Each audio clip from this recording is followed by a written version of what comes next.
Olá, pessoal. Meu nome é Emerson Castro e este é o programa Direito Fora da Caixa. Tudo o que você quer e precisa saber sobre direito, de uma maneira simples e descomplicada.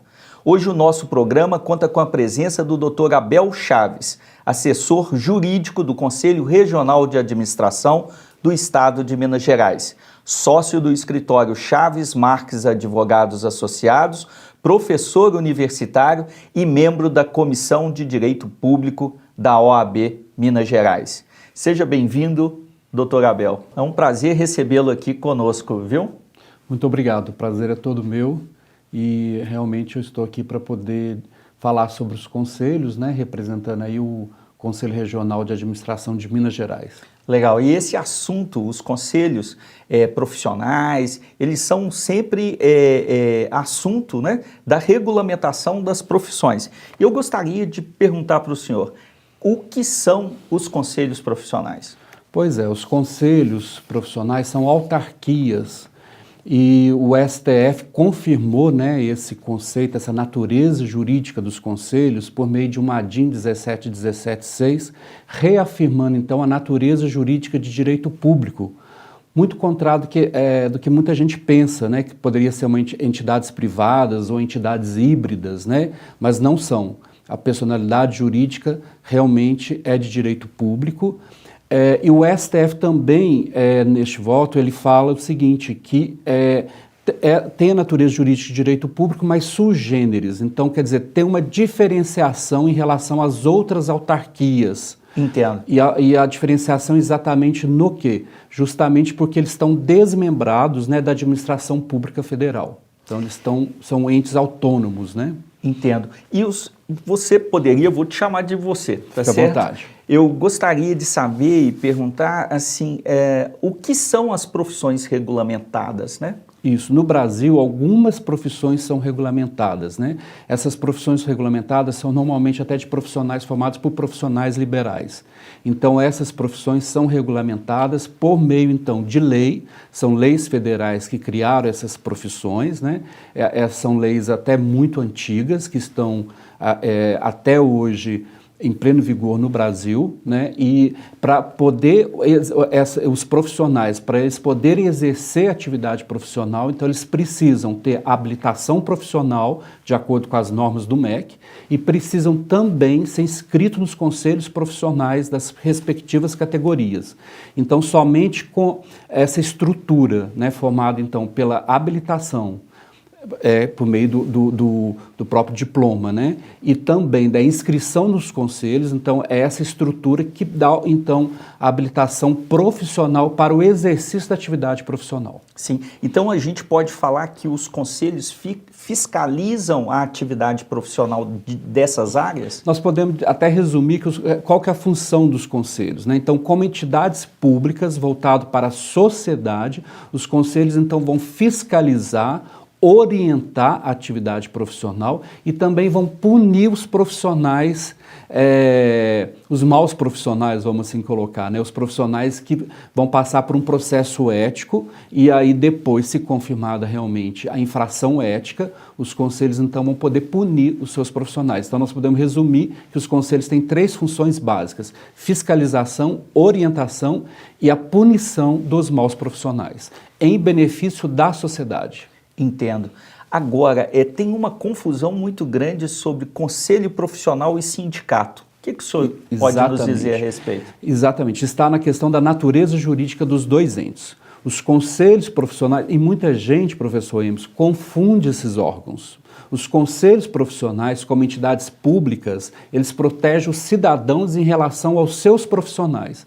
Então, eu posso entregar, por exemplo, a minha vida nas mãos de um médico, sabendo que atrás daquele médico está o Estado zelando por mim. Então, na realidade, os conselhos existem muito mais para nós, para os cidadãos, do que para a classe.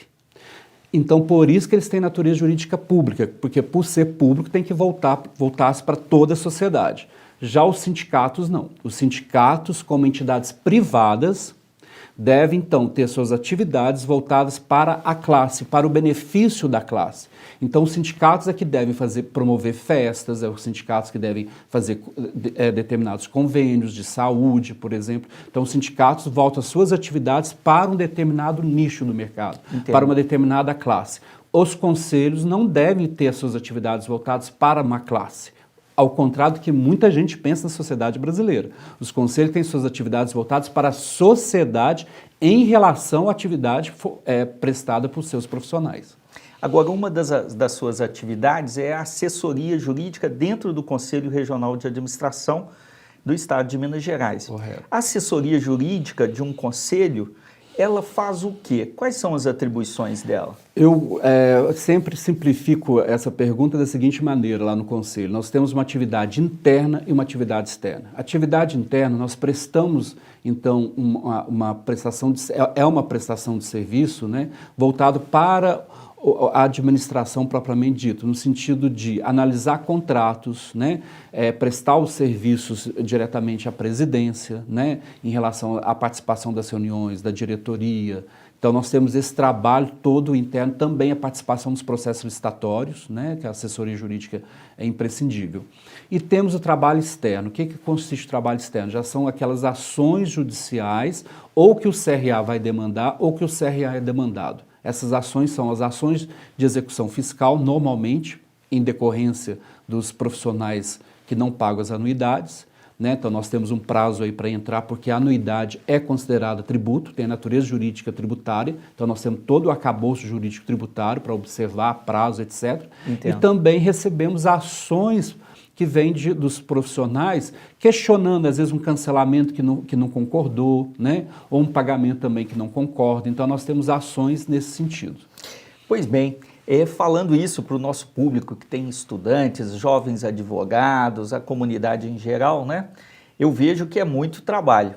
Mas quem se interessar em atuar nessa área dos conselhos profissionais, o que o senhor recomendaria ou diria em termos de um aconselhamento para essas pessoas? Os conselhos, eles têm uma riqueza gigantesca em matéria jurídica, porque ali nós trabalhamos com direito público, porque por ser uma entidade pública nós temos todos os princípios da administração pública, o arcabouço jurídico público, e também temos o princípio do direito privado, principalmente em relação ao pessoal que trabalha nos conselhos, porque o regime é o regime seletista. Então eu penso que para trabalhar nos conselhos deve-se ter realmente uma experiência e um estudo voltado para a administração pública, inclusive na tributária, porque nós trabalhamos com direito público e trabalhamos também com a anuidade profissional, que é considerada tributo. Então nós temos a administração pública e temos também o direito tributário, né, que são matérias importantíssimas para o nosso dia a dia. E ainda temos algumas questões do direito privado e também que se comunica com o direito público, como os próprios contratos, né, o próprio regime seletista dos empregados, porque o STF já definiu que o regime dos empregados é seletista, então é diferente da administração pública tradicional, né? Então, são matérias muito ricas, né, que aí realmente é necessário domínio para poder exercer essa profissão, ainda mais considerando que no Brasil tem inúmeros conselhos, né? Então, sim, é muito importante se atualizar, né, e estudar para poder exercer essa profissão.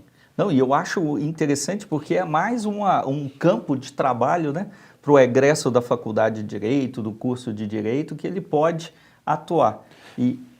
Sim, e só para completar essa pergunta, que é interessante, lembrando que para entrar no conselho, nós temos aí as duas portas, né? Nós temos a porta do concurso público, né? Então, quer dizer, o ingresso normal é o concurso público justamente por ser uma entidade privada, mas também tem os cargos de assessoria, chefia e direção, que de acordo com o artigo 37 da Constituição Federal, é de livre nomeação e exoneração. Então, você tem essas duas portas para ingressar nos conselhos, né? Que bom! Doutor Abel, eu acho que o nosso público fica bastante esclarecido com relação à atuação dos conselhos profissionais, a sua importância, relevância, e para os nossos alunos e principalmente estudantes de direito e egressos dos cursos de direito, os jovens advogados, fica aí a dica do Dr. Abel para uma possibilidade de atuação profissional. Doutor Abel, muito obrigado pelas suas contribuições. Seja muito bem-vindo aqui para outras participações. Eu que agradeço, me coloco totalmente à disposição, porque nós estamos, de alguma forma, prestando serviço para a sociedade, para a coletividade, né, o que nos enriquece muito. Eu que agradeço a oportunidade. Agradeço a participação do Dr. Abel e espero tê-lo aqui mais vezes. Ficamos por aqui com mais um programa Direito Fora da Caixa. Acesse nossos vídeos no canal 12 da NET ou no YouTube do canal universitário de BH e TV Promove. Até mais. Valeu, pessoal!